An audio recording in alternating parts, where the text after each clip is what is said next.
Hey there everybody, how you doing? I am Francis and welcome back to Corpse Party Blood Drive. Last episode we went through Extra Chapter 5 and Extra Chapter 6 and both of them were relatively short. We only have one extra chapter left, Extra Chapter 7, so let's just go wrap this up, shall we? So let's do this. Extra Chapter 7, Satsuki's Heart. So this story's gonna be about Satsuki. Well, that's good. There's a lot of questions, about Satsuki, like what the hell she is. I'm guessing this will answer those questions. Oh, hello, red screen. I don't have any clear memories of my childhood, but I do remember my parents being kind. Oh, okay. It was dusk, and the room was completely unlit. It was so dark inside that we could have been entertaining guests, and I never have known it, because I never have been able to see them. I felt alone, but I knew I wasn't, and I was determined to get my mom's attention. Mom, I'm hungry. Assuming she hadn't moved since the sun had started setting, my mom was probably still sitting at our small kitchen table, leaning her elbows on it and cradling her forehead. As one would do when they have a headache. This was the third time I informed her of my desire to eat. And finally this time, I could hear her start to move at the sound of my voice. Though this was my home, it had always just felt like an empty void to me. And now, it was more than just a feeling. I noticed my voice was echoing a lot more than it ever used to. All of our furniture was mysteriously disappearing. Day in and day out. Okay, that's weird. You guys moving or something? Yesterday was the toaster. The day before was the piano. The day before that was our chest of drawers. Okay, that's weird. Your parents selling everything? And if so, why? And today was Dad. Where had Dad gone? I wondered. Mom? Mom's shadow moved slightly, silhouetted in a shade of black only slightly different from the rest of blackness around me. She extended her arm in my direction.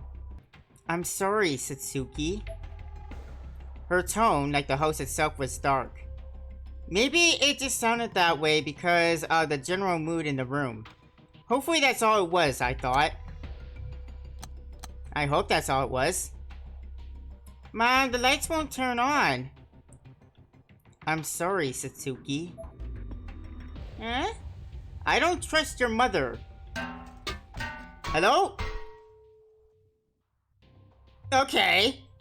Sending my field of vision shook violently and my surroundings became flittering by the shooting stars. Flashes of light were whizzing to and fro as the barely discernible ceiling pattern above me was phasing in and out of existence. Okay, you definitely took a shot to the head courtesy of your mother. What did she hit you with? It sounded like a frying pan. And still, why? I have learned that when somebody says I'm sorry, do be wary of them. Because that's usually like the last words before they do something quite regrettable. The legs of the table I was sitting at began to melt away. I saw Mom's face for a moment. And then there was a strange march of frying pans flying through the air. Oh boy. So she's dropping frying pans on you now.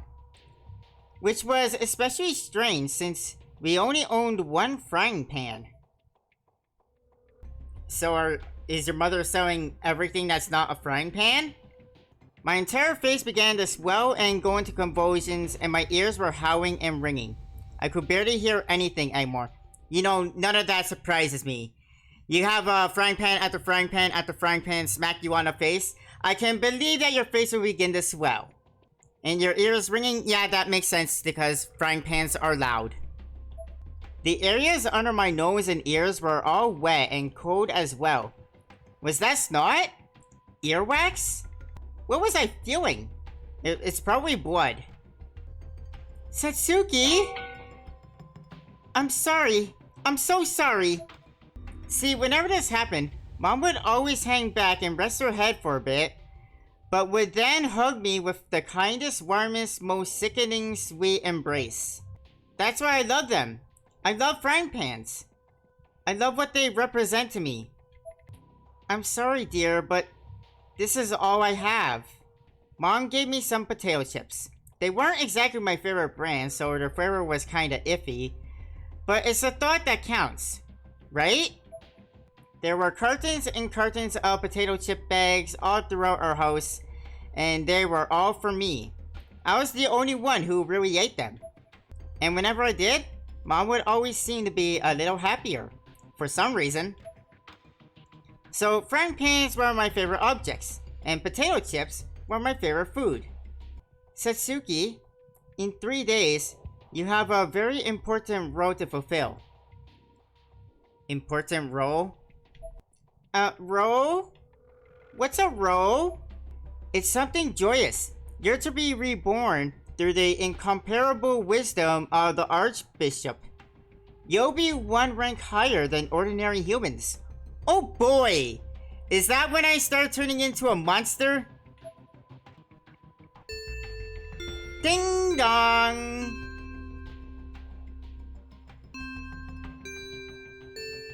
School day! Satsuki, what's up?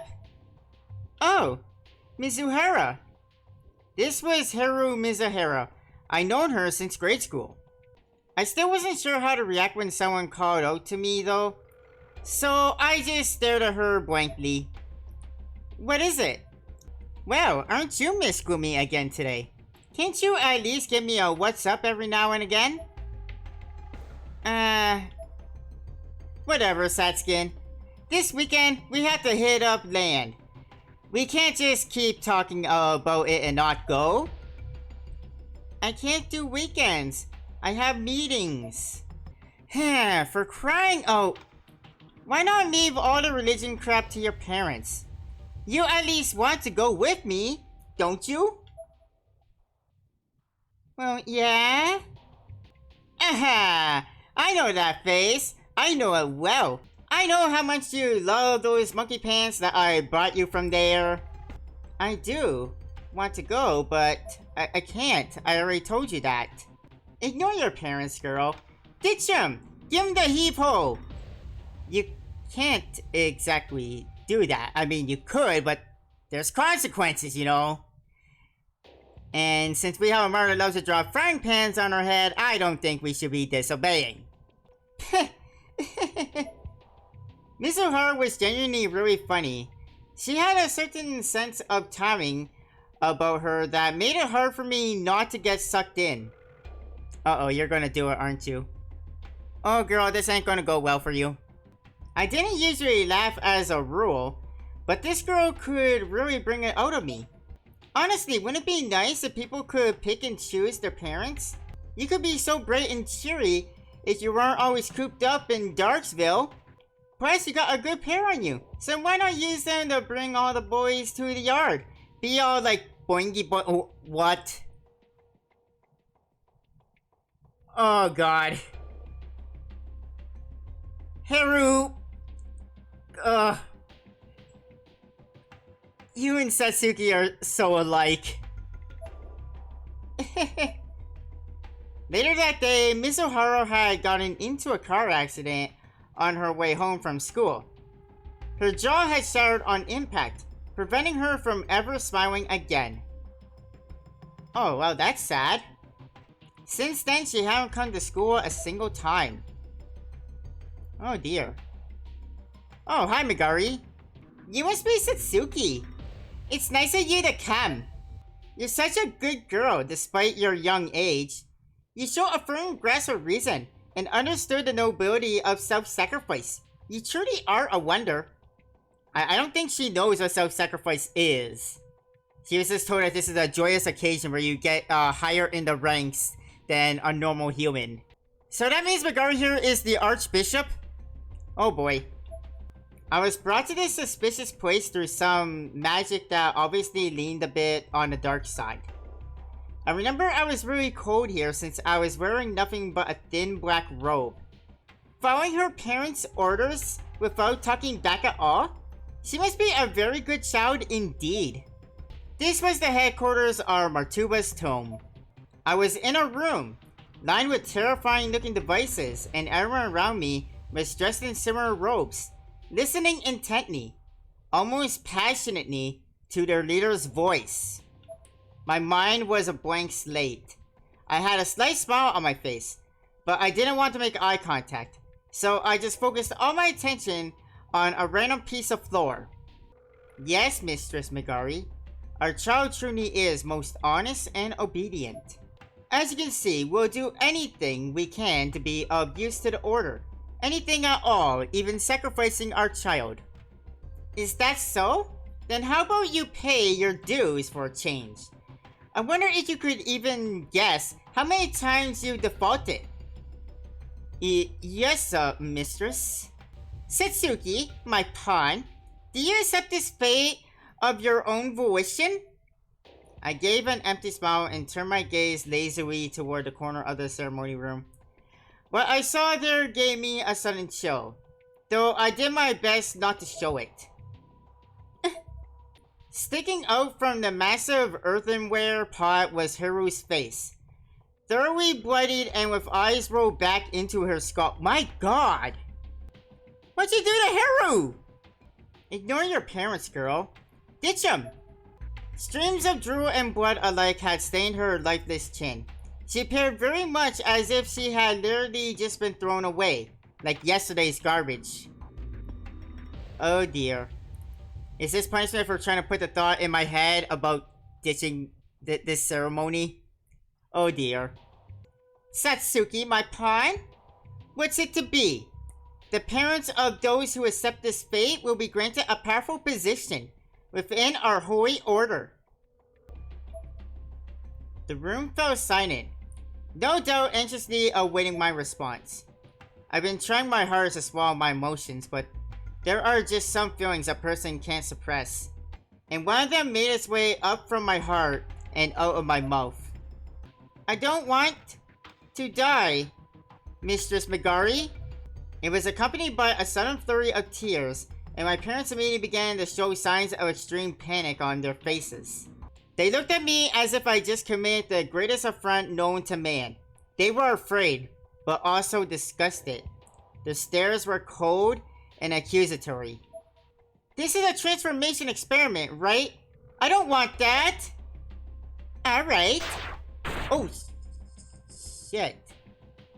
This simple affirmative statement was followed by one quick flick of the wrist, and suddenly my parents were now missing the upper halves of their bodies.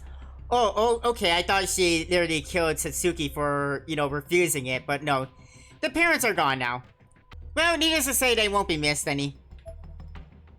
Gah! It required almost no effort. My parents each now lay in two pieces, making a squishy, slimy, awful sound as they died. That's just what I was hoping from you, Satsuki. Live on for your friend Mizuhara. You can live under me. I'll take you in as my pet. I'll even prepare replacement parents for you. Now then, let the spiritual surgery begin! I am Satsuki Mizuhara, and I have just been born on this day.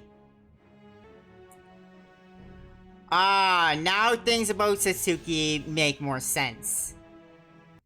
And we got some Sofo testimonies and extra chapter 8? There's another extra chapter? Oh boy!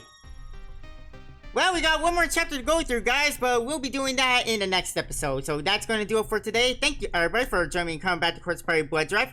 Hope you guys are enjoying this, and I'll see you guys next time for the finale. See you then. Thank you for joining me. Have a nice day. Bye, everybody.